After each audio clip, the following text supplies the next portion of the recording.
morning, everyone, or whatever time it is, whenever you're watching this, wherever you are. I'm feeling pretty good today, even though it's crazy cold where I'm at. It's like single digit temperatures where I'm at. This storm, they said that we were going to get tons and tons of snow, but, we didn't really get that much snow where I'm at. Got a ton of ice. Oh my gosh. It's been super cold. So, per normal, we're going to really get started at 3 minutes, 30 seconds in. So if you're watching this on replay, you can just skip to that point. But we're going to give people a minute or two to come in and settle in. And I think today is going to be a really good one because we're going to talk about political ideology and anxiety reduction. And I know anxiety is fairly universal. It's not quite universal, but it's a lot of people have anxiety issues these days.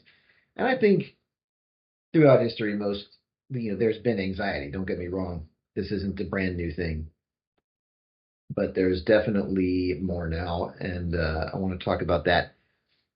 And remember, since I am a hypnotist, you are going to experience some form of anxiety reduction while you watch this. That's important. All right. Now, what this also means, I want to say, I want to be clear about this, that, what I'm going to do today is mild. Okay. If you've got an anxiety disorder or anything like that, this isn't going to solve it. I do have ways to address those quite meaningfully. I've got a recorded session called The Anxiety Destroyer, and I've got a full course on anxiety reduction, and those will move the needle a lot more. But what we'll do today should help you a bit. And remember that while I'm talking, I'm going to be telling stories and doing things like that, and I'm not going to overtly or officially address anxiety maybe in the ways that you're expecting, because the definition of hypnosis is changing things at the subconscious level. And the subconscious level is, by definition, what you're not aware of. So how are you going to know? By definition, you're unaware of it. So I'm telling you now, there will be things changing under the hood, and you can notice them afterwards. You can think back and go, oh, well, that feels better than it used to, or I didn't, I responded to that better than I used to, and you can tie it back to this kind of experience. So there we go. You ready? All right. Let's get started. So, hello, everyone. My name is Jason Andrews, and I'm a hypnotist, which is pretty cool because that means I know how to change things on the inside to make things better. And if you're here, that means you like it when things get better. You like it when you get better. And that's what I'm here for, too. So if you're watching this, you've probably had some other things going on today. So the first thing we're going to do is take a deep breath in, hold it for a moment, and then let it all go. Ready? Hold it for a moment and let it all go. Good. And the next thing we're going to do is take all those places where your mind has been up to this point, and we're just going to gather them all up and bring everything in so you can focus here now. And what I want to talk about today, as I mentioned in the intro, is I want to talk about political ideology and anxiety reduction. So this is something that's close to home for a lot of people. Anxiety is everywhere these days. It's probably worse than it's been in a lot of history. I mean, I'm not going to, there's been times of war. I think anxiety's probably been worse at that time than it is now. But there's a couple key differences, and I'll talk about that in just a moment. But the thing about political ideology is that different belief systems lend themselves to feeling more secure or less secure. And I think we all intuitively recognize this, right? There's been a ton of research on how more liberal political ideologies are found in the same people as much higher rates of mental illness.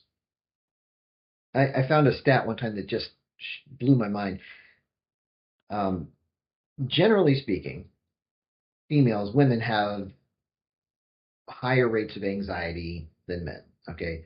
If you know your big five traits, one of those is neuroticism, which is a tendency towards anxiety and depression. And women across the board have higher average neuroticism than men do.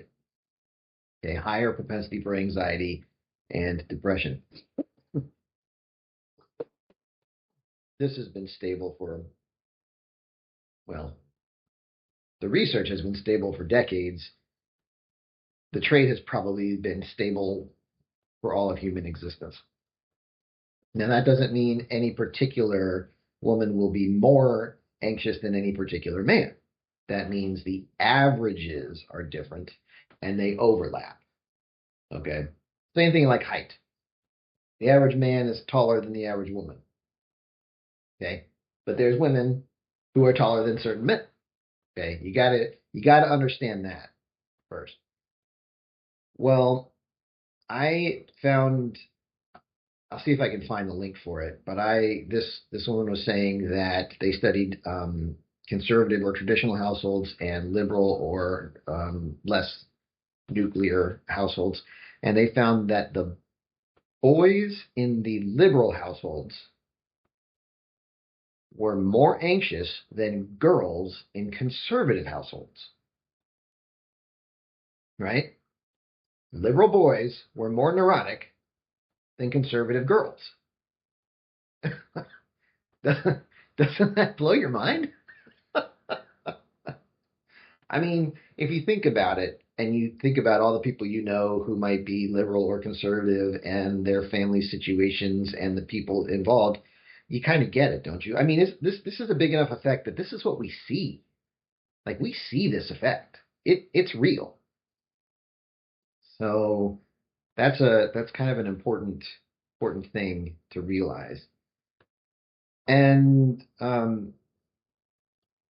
so before I keep going, I want to tell you this too. What we're going to do today should reduce your anxiety a bit, but it's going to be a fairly minor effect. I've got a recording on my Gumroad page called Anxiety Destroyer that will move the needle more, and I've got a full course on eliminating social anxiety and all other kinds of anxiety, and that course will really move the needle. But what we're going to do today will help.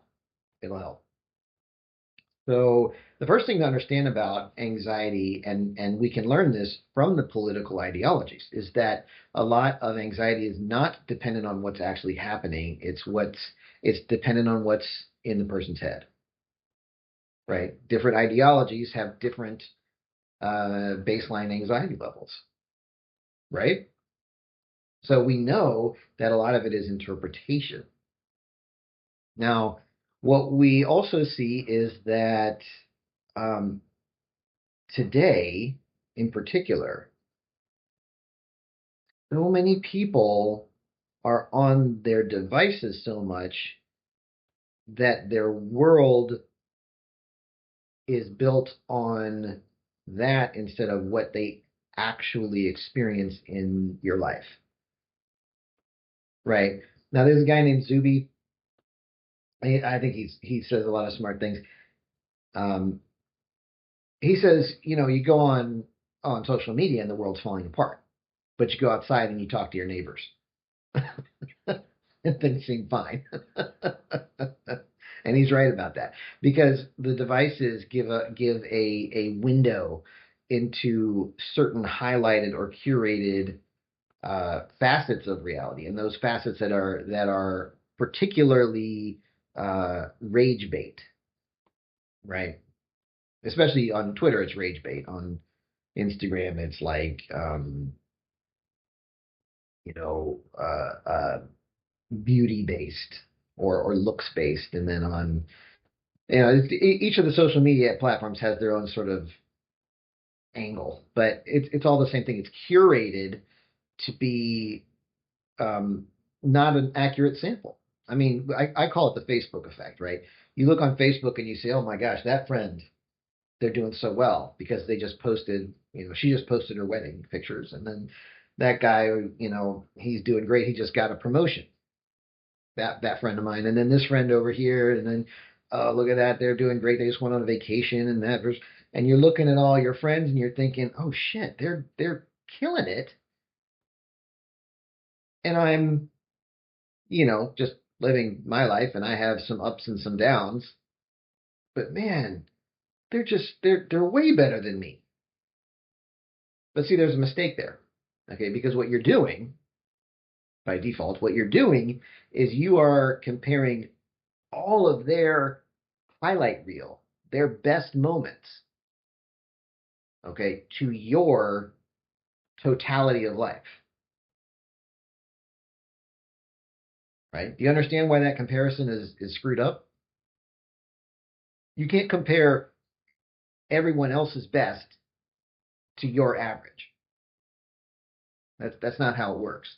But people don't post much of their mundane things, their failures to social media. I mean, you get a few people who post their like absolute bottom, rock bottom moments for support, or I don't know, cry for help or whatever.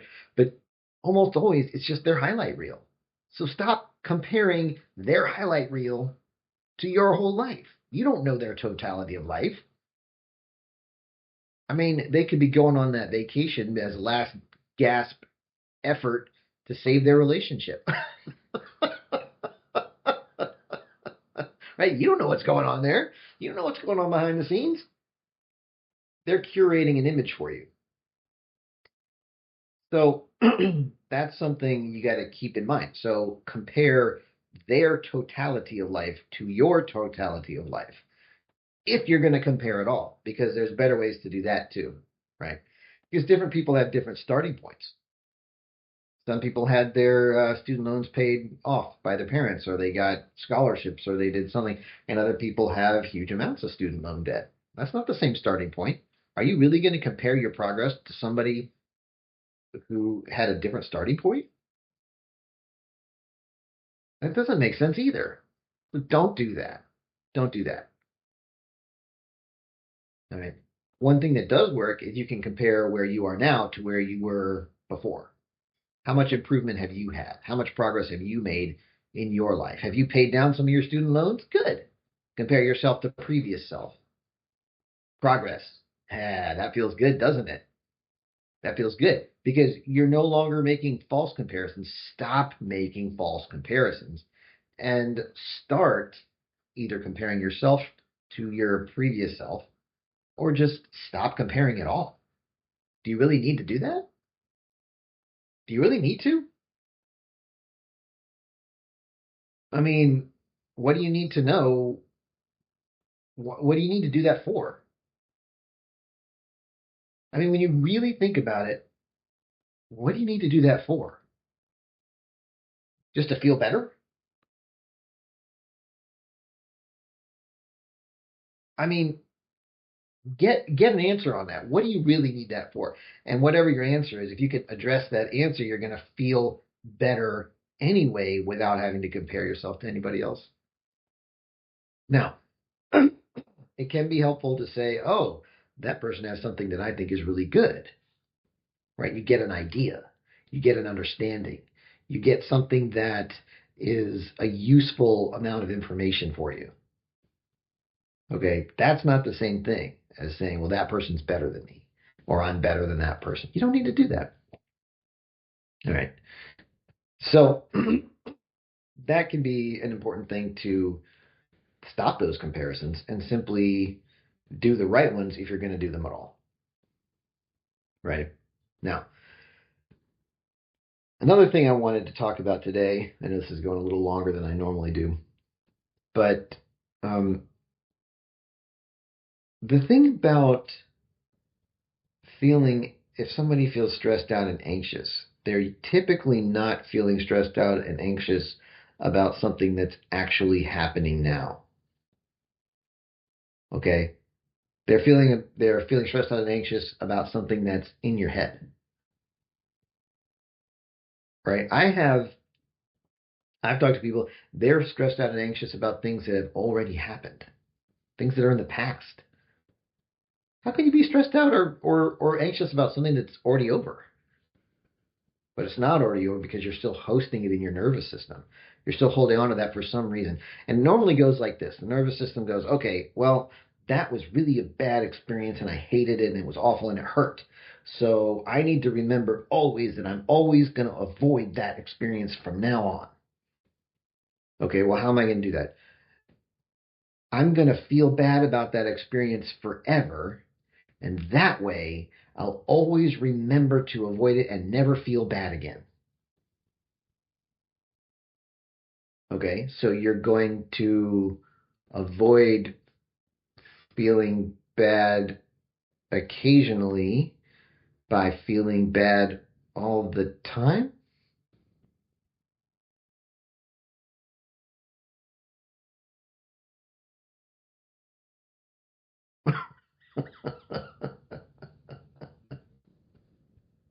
Okay, and when we think about it logically, we're like, well, that doesn't make sense. But there's a certain kind of subconscious symbol logic, emotional logic there. And once you examine it and realize that's not going to work, that's not a net gain. That's a net limit. That's a net loss. Because if you've had a bad experience sufficient to cause you anxiety in the future, you know you've done enough of it. You've learned from it enough. You understand the situation better than you did before. So it's not like it's not like it's gonna happen again. And if it does happen again, you know how to handle it a lot better, don't you? So isn't that a better way to handle it than to just feel bad and try to avoid it because, just to feel bad and avoid it at the emotional level all the time?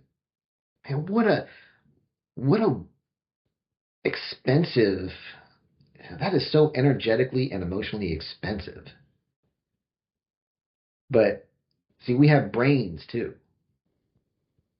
not just emotions. We have brains. And if you take the management of avoiding that out of the emotions and into your brain, into your mind, where you can go, oh, okay, well, maybe I'm going to avoid that situation because I'm smart enough to figure out not to do the things that led to it, right?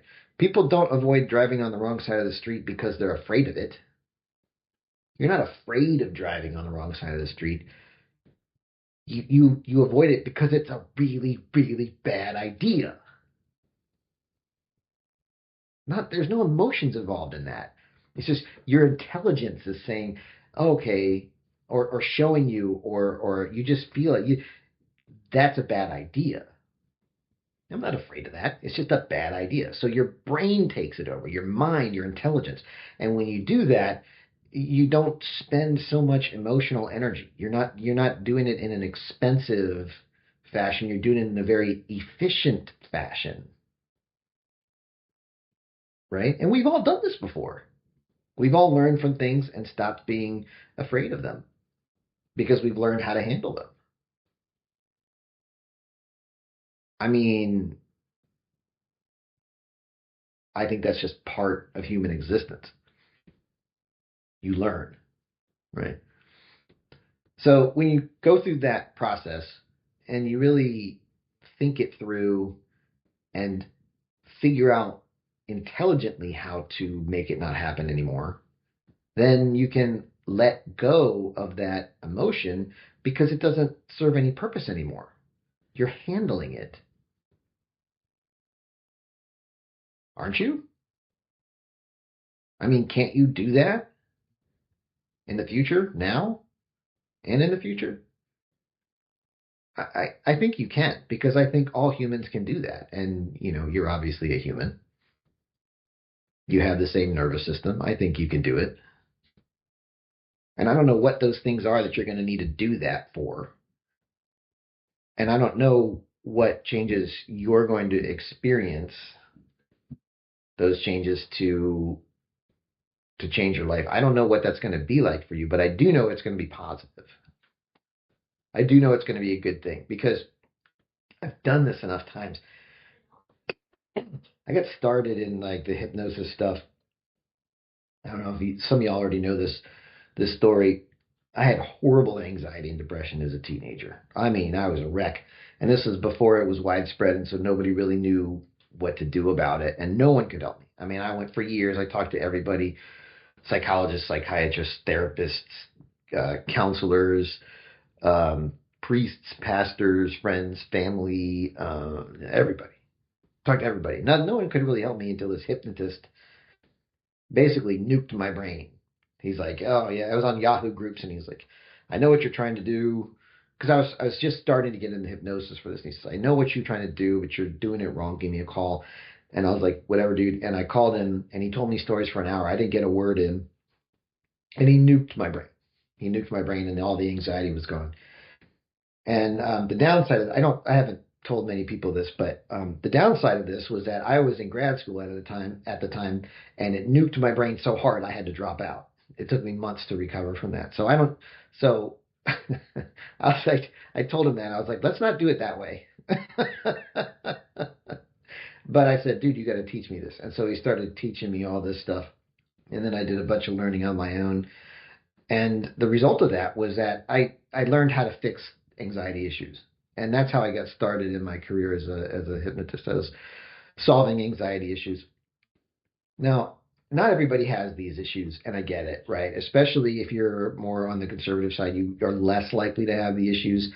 But I think most people have anxiety to some degree or another. And I think just the world that we are in is conducive to that. And even more than that, I think our nervous systems are attuned to things that alert us more, right? And there's this book called Why Don't Zebras Get Ulcers or something like that. I'll save you the price of the book.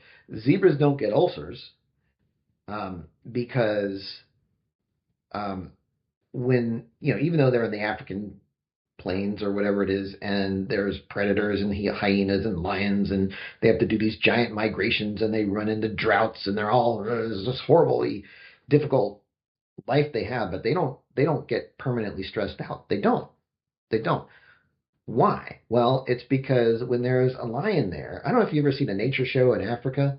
Sometimes there'll be like this pack of lions walking up to the watering hole, and the zebras and the gazelles and the wildebeest or whatever. They're all there, and they're just kind of looking at them, but they're not stressed out about it. And well, how do they do that? Well, they know when there's an actual problem because zebras are not smart enough to have a mental problem. They can't conceptualize of a problem that doesn't yet exist. They can't think that. So if there is a problem, if they see the lions start to get agitated, they'll freak out because they're herbivores and herd animals, and that's what they do. But then as soon as the lions make a kill, not only the zebras will chill out, but all the other animals will chill out too because they know the lions aren't going to kill another thing. They got something to eat already, so they're good. And that's when you see the lions just chowing down on a zebra, and the other zebras are just kind of like, okay, cool, because they're too dumb.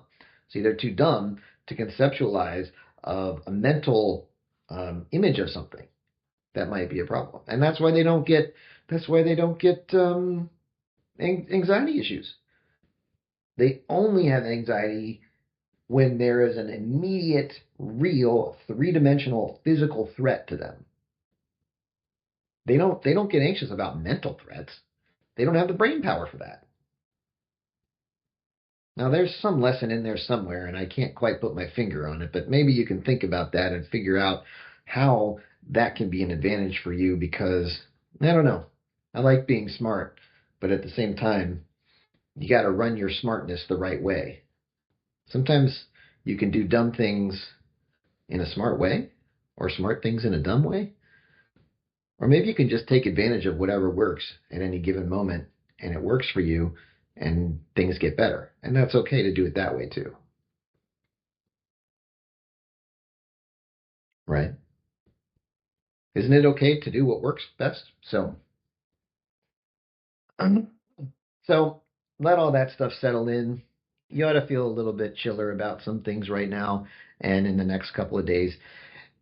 If anxiety is something that you have any challenges with, as I said before, I do have a Gumroad page with a track called the Anxiety Destroyer. It's pretty strong. That should really move the needle. And I've got a course called the Social Anxiety Solution, and it also works for all kinds of anxiety. It's not just social anxiety, and that really moves the needle. So if that is something that you struggle with, feel free to check those out.